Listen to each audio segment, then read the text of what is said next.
Hey everyone, it's Big Daddy, and guess what? Big Daddy and friends, here we are as always. And my promise to all the viewers and listeners is that I want to bring you the best of the best and people that have done it at all different levels. And our next guest, I have a long relationship with.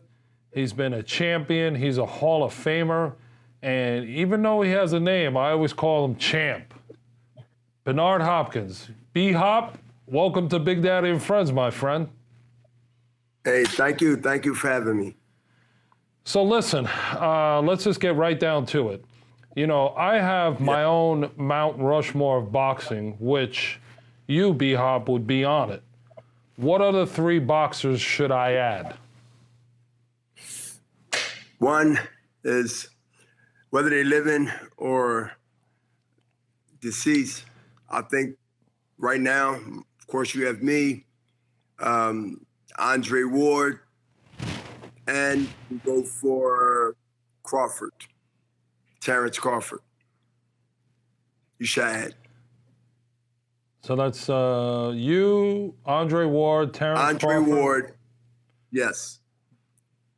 Two, I believe, is the baddest out there that's active is one, is Terrence Crawford. Bernard, myself, of course, and Andre Ward is retired. Andre Ward is Olympian, undefeated. Of course, you know my status, my record. Yep. You mentioned Hall of Famer. Yes, less than a month ago, I became officially 2020's class in 2022 Hall of Famer. So again, myself, Andre Ward, and Terrence Crawford, you should add those two to your list. Absolutely. And I got you, but I need one more. Okay. The other one, I would say Mike Tyson. Okay. So, speaking of you, first ballot, Boxing Hall of Fame. You know what? Congratulations again, Bernard. Talk about your feelings to officially join the greatest of the greats.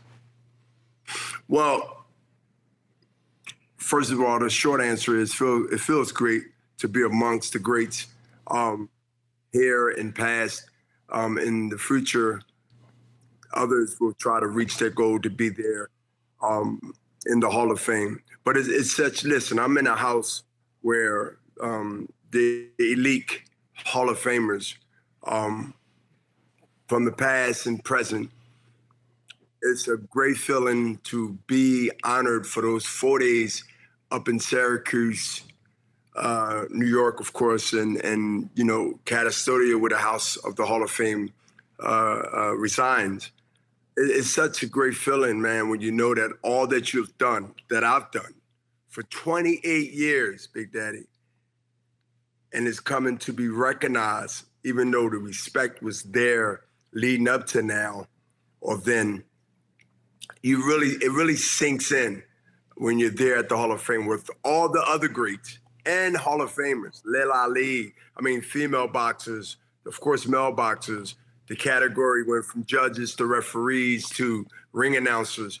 You get to see the people that you've been seeing in the ring with you, the referees, through that journey of 28 years of the sweet science that I've enjoyed with some bumps and bruises, defeats and victories. I would say, Big Daddy, it was emotional. It was emotional. It's a great honor, and again, congratulations. So now we we have Virgil Ortiz Jr. He's fighting Michael McKinson next month. What's going to happen there? Virgil is one of the rising stars. I like Virgil in a late stoppage, but he's going to have to earn it. It won't be something that's given to him, which means the victory. I believe he has a live, as we say in boxing, a live dog in the ring that's coming to upset. If that can happen, it would be a great attempt to do that. But Virgil, to me, is just such, to be young, but to be upcoming in the ranks of all these other good names and big names in that division. I'm going with Virgil by stoppage. I'll say about the 8th or 9th round. Okay, well, you heard it here from B-Hop. So now, here's a funny question. If you were 23 again, would you ever be tempted to explore the world of mixed martial arts and make your mark there? If I was 33, I would have jumped right in right away because I believe I could beat most of those guys, if not all of them. But at 23, I'll be more eager. But I think that, if you add a few more years, even though I can do the 23, but I think knowing a little bit more in my early 30s, I'll be very, very, very willing to not have any hesitation and go right in head first. I like combat. I mean, I like fights. I come from the streets of Philadelphia. Daddy, let me tell you something. Well, if we'd have known what we know now about mixed martial arts and Philadelphia streets, and I know some New Yorkers could talk the same thing in Long Island and other 5 boroughs of New York. Trust me, the only thing we need is cameras back then. You'd have seen the biggest and probably the greatest fights ever. So yeah, I would have loved it.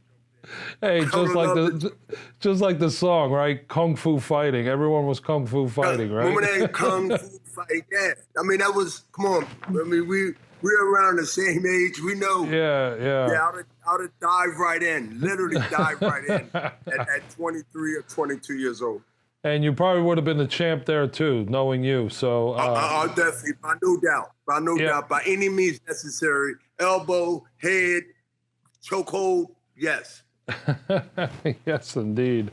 All right, so now here comes the fun part, what we call rapid fire. So what word best describes Muhammad Ali? Great. Okay. The Odd Couple. You beat Felix Trinidad and Oscar De La Hoya. Which win was more satisfying? Trinidad. The Executioner or the Alien? Which nickname did you like more? Executioner. What person, living or dead, would you like to have dinner with?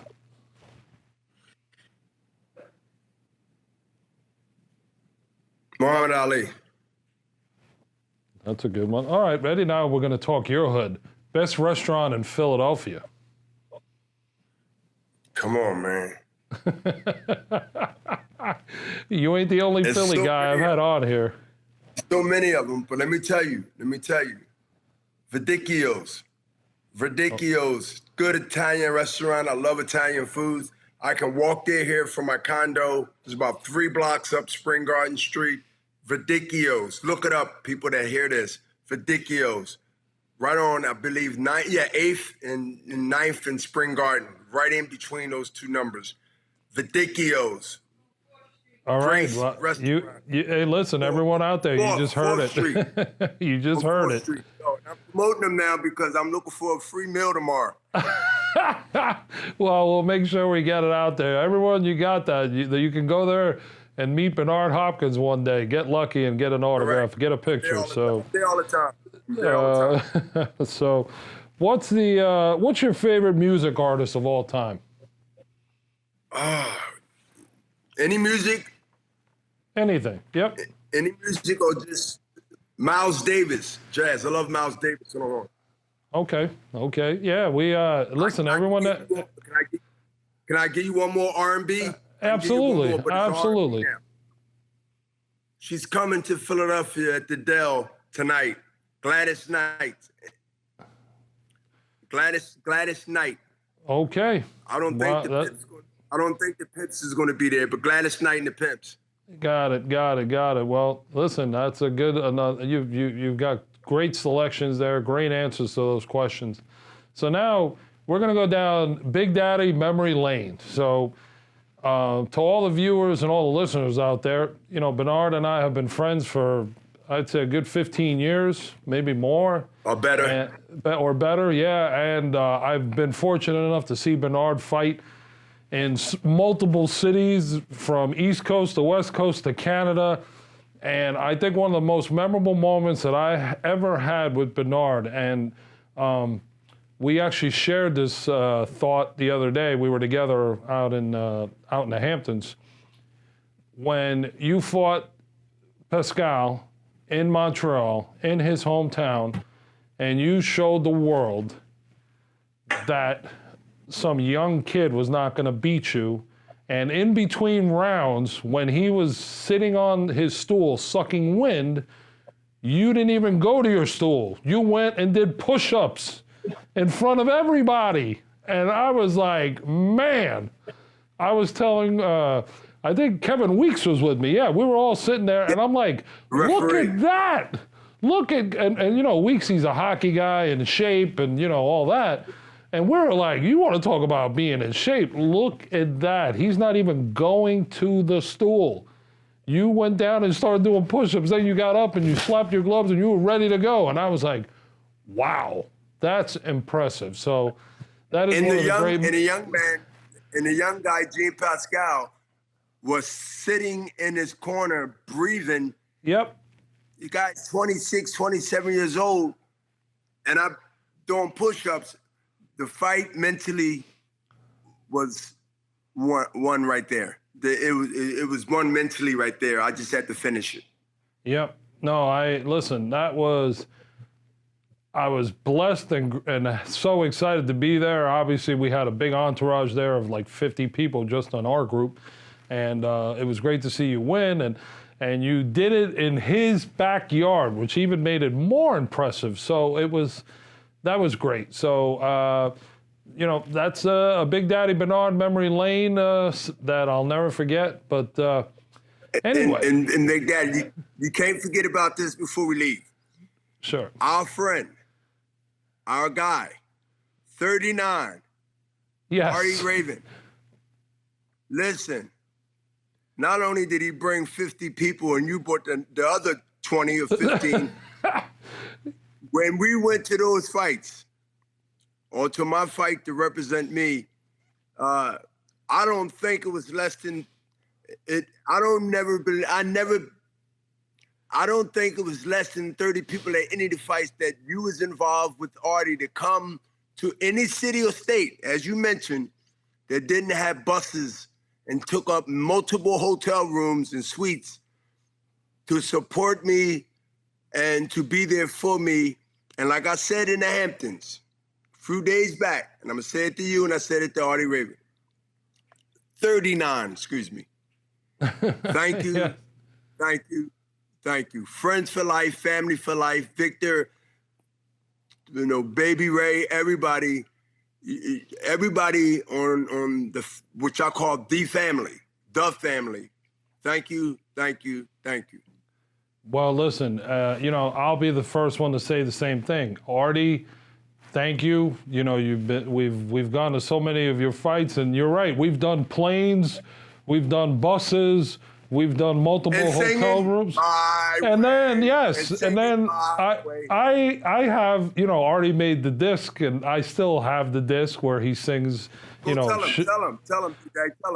Oh, to everyone who's out there, you go to youtube.com and look up Artie Raven sings My Way at the Bernard Hopkins fight. I don't know if it's titled that way, but you can find it. And I'll tell you, it is one of the historic moments in boxing, and also historic moment because he's our dear friend. He always enables us to come to your fights and have a great time. And, you know, it's one big happy family, you know. And I was telling, Justin Tuck and I were speaking about it, you know. I remember, you know, he flies in from some hunting trip and, you know, comes into Montreal to see the fight. And then Jason, Artie's son, Jason, comes in on his own plane with a boatload of people. So, you know, if you would tell the story, people wouldn't believe it. But, you know, we're not making it up. You have to, yeah, it's not a lie. It's not, you know, it's true facts. You know, Jason, Artie, all of us. Right. And it ain't boasting. This stuff is pure support. It's not like, look at me. I didn't feel that. I never felt that. It's more of the hard work brings a lot of blessings and things that you are capable of doing. especially for friends and family.